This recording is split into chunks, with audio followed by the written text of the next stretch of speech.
kining gitudlo ni Jesus sa atong ebanghelyo ug ang example niya murag di kita kauyon ani. Aka mo makauyon mo ani? Ganahan mong mosunod aning iyang gihimong example? Ha? Tubag. Kusga. Oh.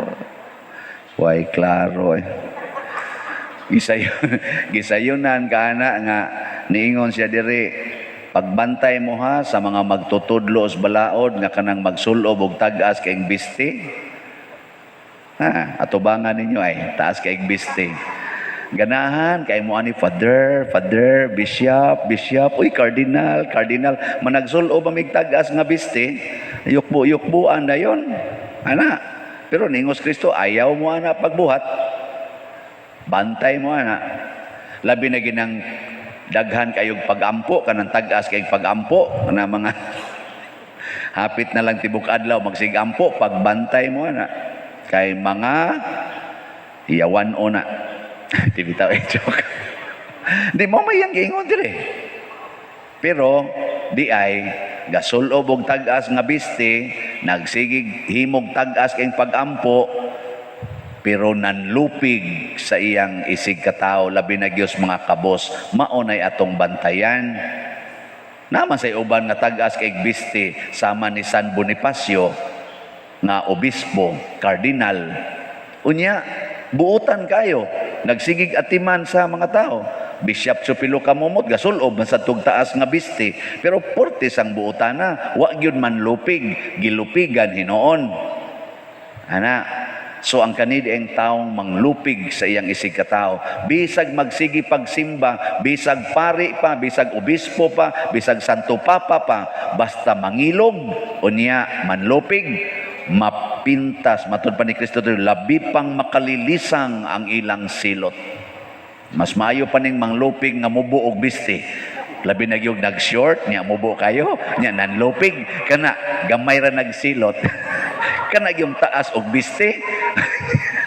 Mas maayo pa nang way ampo-ampo kanang sigilag suyop, sigilag tungit unya mangilog, mangawat, gamay ra nagsilot, kanig yung gasigig ampo niya mangurakot pa gyud.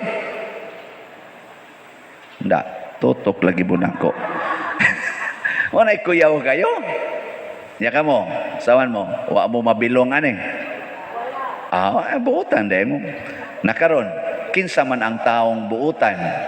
Ang example pod ana kani si Tobit ug ang iyang anak nga si Tobias. Unsa may ilang gibuhat, kaning gi-describe sa unang pagbasa ni Archangel Raphael, wa ra ba sila kay baw nga katudeng kuyog-kuyog ni Tobias pagsigi og lakaw-lakaw, abi nila og suhulan lang to, sinuhulan ba mo to ingos Tobit, suhuli ha nya pakapini kay grabe kay iyang pagkuyog nimo ngadto pangitag tambal, abot pa mo sa balay ni Sara, grabe gihatod pagyug kadinhi, inig pauli ani si ilab, suhuli gyud dako-dako. Oy, usa man dito sa pito ka mga archangels gikas langit, pero gihisgutan ni Rafael ang gibuhat ni Tobit, ingon siya, inig-ampo nimo tungod sa imong pagtabang sa mga kabos, gidungog sa Ginoo ang imong pagampo. Nya diha man toy kausa nga kanabang dunay tawo nga gibuno ba kanang gipatay, nya wa gini hipos. Way nihipos ba kay ang role gud nila og naay gipatay, abisan kita tingali karon og naay gipatay nya mohikap ka ana, posibleng ikay mapasanginlan, maghuwat gid usa kas authority. Nya kay si Tobit naluoy man, nagkaon siya, giingnan siya ni Tobias nang tingali to iyang anak, niingon nga, tay, tuwa ditoy gipatay dapit sa may merkado mting ito, wa gini hipos. Iyang gibiyaan ang iyang pagkaon mo tong hisgutan diri nga sa imong pagtindog unya wa na kamukaon kay imong tabangon tong tuang minatay kay imong ilubong, grabe kaayo ang kalipay sa langit ato. Pero bisan pa man ana, mianhi ko aron sulayan ka. Motong naghatag siya og dili dito sayaw ang nangiti ni Tobit. Di ba ang sayaw mo to yung gipasanginlan, holgan siya giti. Si Rafael de ito, sulayan siya, aron mabuta siya. Upat ka tuig siyang nabuta. Pero nagpabilin gihapon ang kabuutan ni Tobit. Kaning istoryaha, mao ni ang kakabos. Nahimong kabos si Tobit, pero ang iyang asawa katong naghabol ang iyang asawa kanang naglaog mga biste, mga panapton, nya gipakapinagkanding ang iyang paghatag sa mga panapton. Niingon gyapon Tobit, basig kinawat na nimo ha, di gid ta mukaon og kinawat. Bisag buta na siya, bisag lisod na kay siya, nagpabilin ang iyang kamahadlokon sa pagbuhat og sala. Kita, mga sakto kaig mata, labi na ko. Inigingon, pamalit mog slots. Nya na ikawatan mo, palit og slot. Mingon ko, praise the Lord, praise the Lord, praise the Lord. Nya mingon din kawatan, diha biyanan ako gikawat sa imong kumbinto pader. Nya ako lang gi-donate sa nimo. Kay pasalamat sa Ginoo nga dako-dako kog nakawat. Ay, okay ra kayo. Ana, okay ra kayo nastanan. No sa man ka mo balik og kawat kay pati unti ka. Akan ba ka? Dawat lang kita. Di bitaw, ang Ginoo nakakita sa atong gihalad. Nakaron, ang biyuda, unsa may iyang kakabos, wa na siya'y pagkaon, wa na sa siya'y bana, wa sa siya'y trabaho. 2 centavos na lay iyang kwarta para ipalit niyag pagkaon atong adlaw. Gihurot niyag hog dito sa kolekta. Kamoron diha.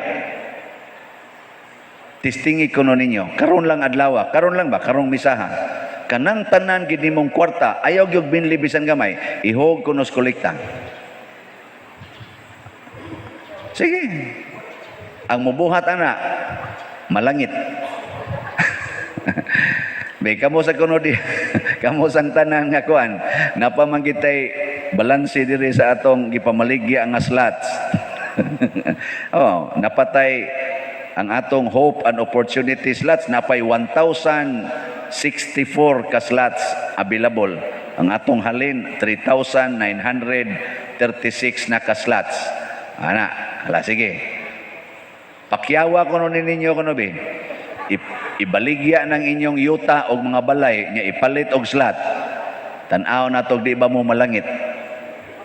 Part man gyapon ni sa paghog kolekta kay atom ning gamiton din ni simbahan. Magpalingog-lingog lang na tuom ka ng paria. Sige baligya na slot naong ana niya murag slot. Sagdi lang kay I am one of the slots man said to heaven. Di ba? Tanawa yung mga nawag yun, mo yun. So, Father Bia, narana ninyo. Basta, mao ginay standards Ginoo. Ayaw gid siya himuang pakapin. Di gusto ang Ginoo nga mahimo siyang pakapin.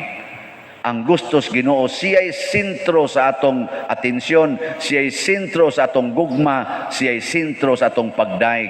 Mao bitaw tong atong gisulti sa Salmo, unsa may atong tubag sa Salmo. Dalaygon ang Dios nga buhi hangtod sa kahangturan. Ato siyang daygon. Di ta magsigdaig sa atong kaugalingon, daig anang atong isig katao. Wow, way laing angayng daygon ang Ginoo. Kay siya ra ginaghatag natog kinabuhi ug wa pa ta niya tagaig kinabuhi kaning iyang kinabuhing way katapusan nya wa ta niya paambita ani kun sa may imong daygon na nimo imong anak kay bright kaayo ug wa pa na tagais Ginoo kinabuhi naa ka na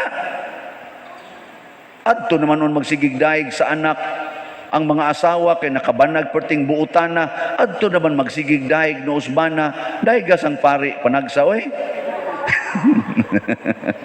Imo pag yung ikumparar sus kana atong pari no di gina pareha nimo kabuutan no inyo manong dauton ang pari noon lagi buutan lagi na imong bana pero wa ka kahibaw rantay kada gakita ra din ang pari didto sa kuan dre okay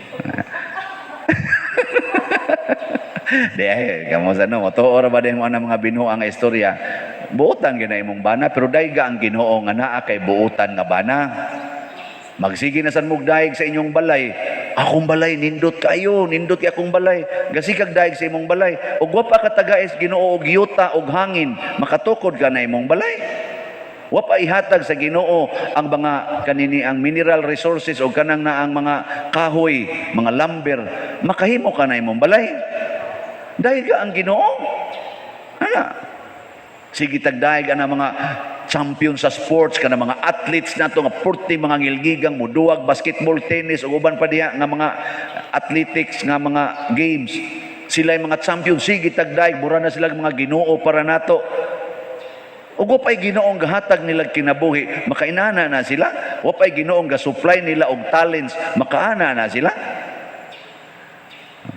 Sige, lingian na imong tupad. Yung tupad nimo balingian. Unsa may naong ana? Dalaygon? Sige, ingna ko no, gidaig nako ang Ginoo nga naa kay naong. Sige, ingna. Kana kay ang Ginoo naghatag natog naong, magsinawayay naman os naong hinoon. Magsigi naman og sinahay, magsigi naman og silusay, ma-insecure pag yus iyang naong. Ma-insecure sa iyang kilay, sa iyang buhok, sa iyang kolor, na nangayabag na ta. Ma-insecure sa iyang ilong. Oh, nganong ma-insecure man ka? Hinatag nas Ginoo. Ang kataas man ko diyang ilong pader, ako piya nga. O niya, nga naman di ay. Hinatag man sa tos Ginoo. Lain-lain lamog style. Pero pulos na hinatag sa Ginoo. Guwapa man ko siya, ako batignaw. Kisay gaingon imong batignaw. Basig ikaw ra say gaingon-ingon imong batignaw. No? Nga siya sa ingon, ako gwapa ko. Kasi gaingon niyang gwapa. Basig siya ra say gaunay-unay sulti nga siya gwapa. Pero sa tinud-anay, sa naong sa ang atong naong atubangan sa Ginoo, gwapo o gwapa basta wa kay sala ug nagtuman kas iyang mga sugo sama ni Tobit ug ni Tobias. Apan usa ka kadakong ngilad og naong. Usa ka laksot og naong sa matas Ginoo basta gasigi kag tuman sa gisultis demonyo ang pagbuhat og sala.